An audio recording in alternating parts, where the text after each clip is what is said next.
The Biden administration sat on intel that challenges the timeline chronicling the beginnings of COVID-19. As I touched on in my radar yesterday, 7 U.S. service members contracted COVID-like symptoms after attending the World Military Games in Wuhan, China in October of 2019, which is just 2 months shy of the December date officials often cite linked to the wet market outbreak. Now, the Washington Free Beacon first reported all this the other day.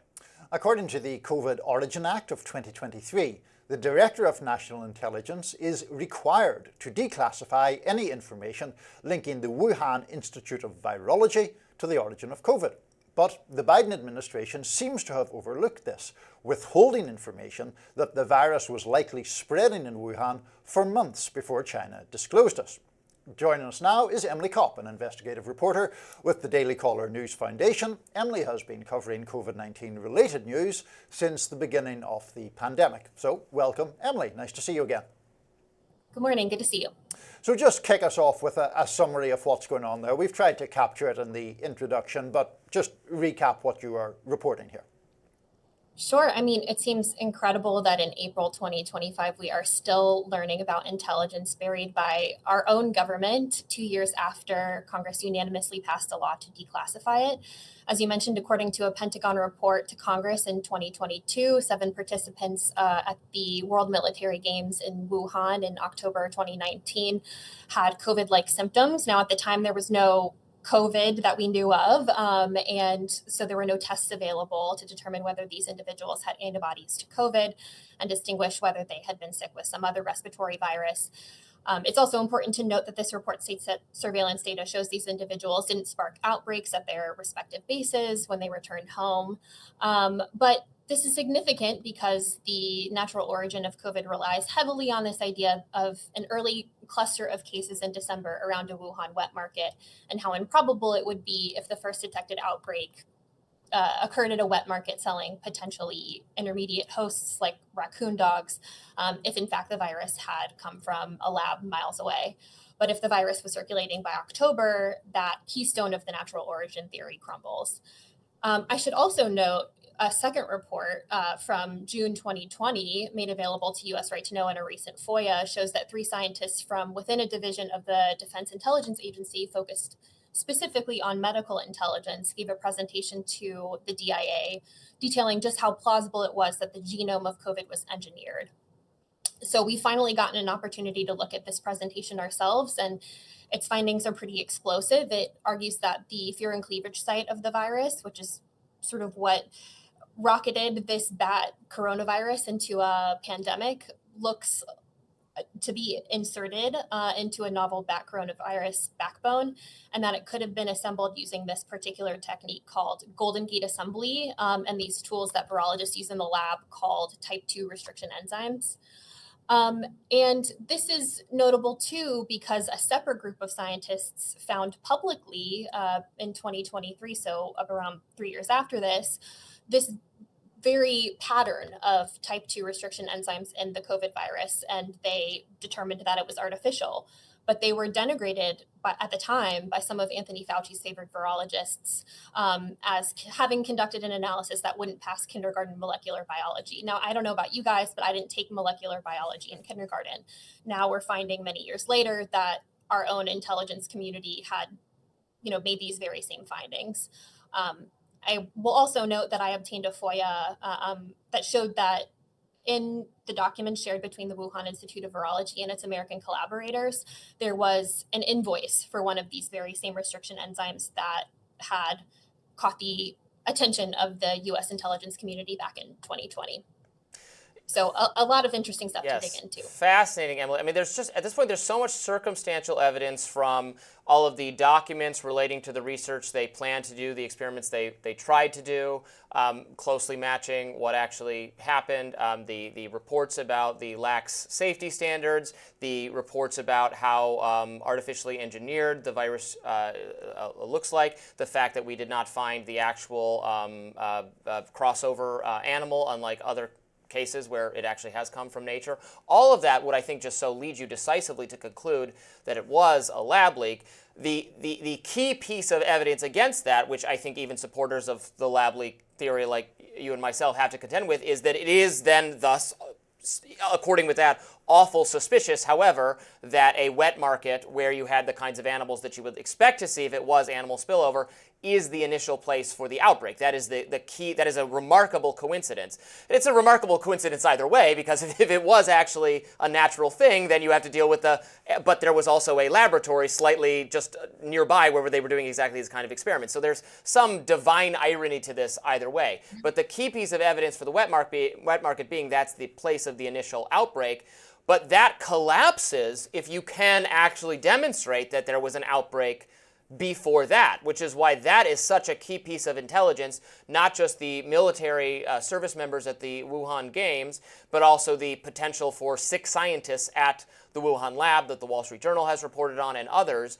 This is intelligence that the America's representatives have indicated the government must release to the American people. So how can it be the case that we're still waiting years to get information that they were explicitly told they have to give us? Yeah, what's strange and frustrating about this is that the circumstantial evidence has come out over the course of 5 years. And it seems that the findings, both about the Wuhan military games and the DIA presentation about the virus appearing to be engineered, appears to have been downplayed within the intelligence community, including by higher ups at the DIA and within the Office of the Director of National Intelligence. And when Biden's DNI, Avril Haines, briefed Biden on the origins question in 2021, this information was not included in that briefing. I can only speculate about why that is, but I haven't seen a lot of classified information, but I have seen what's not classified. And there are many people within the U.S. government at, say, the NIH Office of Science Policy and within certain bureaus of the State Department who argued for a really long time before 2019 that the way to secure global biosecurity is to do more gain of function research, to find more novel viruses out in nature, and to do that work even with adversarial nations like China. And what I've seen in their communications is a immense reluctance to consider that they may have been catastrophically wrong. Now, is this, evidence about the Wuhan military games? Is that hard evidence that people were sick with COVID in the fall of 2019? No, it's not. And the Pentagon report states explicitly that any possible connection between those illnesses and COVID has never been investigated.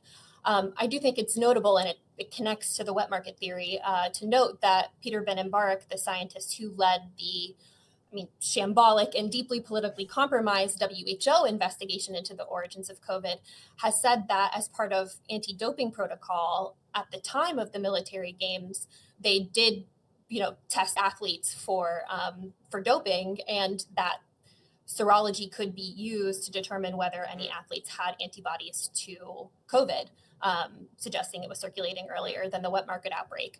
But that investigation, the boundaries of it were entirely decided by the CCP, and any politically compromising or even potentially politically compromising data was not going to end up in their final report. And that connects to the wet market outbreak too, because the wet market outbreak, it's advanced most prominently by Western virologists, but the Western virologists are using early case data provided by the CCP in that WHO report that we know, because Ben-Embarek, the scientist who led it, says it himself, was deeply politically compromised. They wouldn't even allow for consideration of the lab leak theory unless they said it was extremely unlikely. So we have, as you said, it is sort of divinely ironic that the first outbreak was detected at a wet market, but it should be noted that that's because, it should be noted that that understanding is based on potentially politically compromised data. We're going to have to let you go in a second, but I wanted just to dig a little bit deeper into that report. Is that the final word on this report? Because when they say these military service members had COVID-like symptoms, it is true. That could be any, they coughed, they were sick, they had fever, that they could just have gotten the flu. It would not be uncommon for people on international travel interacting with different people to a number of them to get sick. I feel like I get a bad cold every time I travel anywhere. But if those symptoms were, for instance, loss of taste and smell, then that would be very indicative of actual COVID symptoms. So I wonder if there's any possible way we could get more detail, or the government could have more information about what precisely they mean when they say COVID-like symptoms. Just a cough, yeah, that could be anything. Loss of taste and smell would be very indicative. Absolutely. I mean, this is a source of frustration for me with regard to the intelligence about the scientists at the Wuhan Institute of Virology who got sick. They got sick with COVID-like symptoms. Okay, were they uniquely COVID-like? Were they loss of taste and smell? Same with these military athletes. And I think it just speaks to sort of a broader pattern that we've seen with the U.S. intelligence community downplaying evidence for a lab origin. The DIA report spells out in great detail just how likely it is that the genome of COVID is engineered. But in the ODNI's public reports, it states sort of opaquely and confusingly that almost all intel agencies believe that the genome is not engineered, which is sort of a roundabout way of saying there's an intelligence agency that believes that the virus is engineered.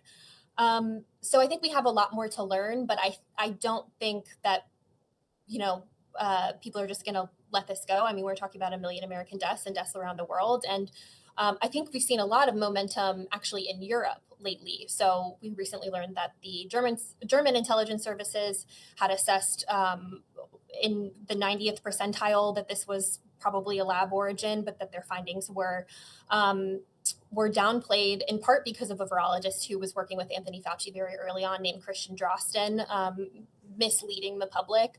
And in France, the French National Academy of Scientists recently voted 97% to 3% that a lab origin is more likely. And we've seen prominent scientists and journalists call for Parliament to take up an investigation.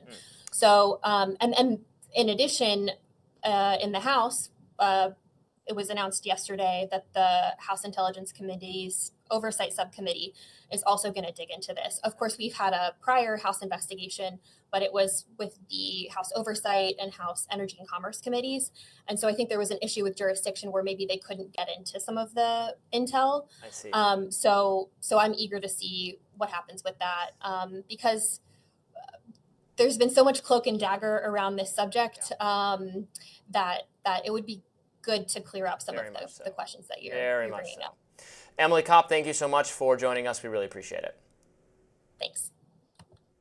Next up, a new poll claims that left-leaning Americans support violence against Trump. We'll discuss. Stay with us.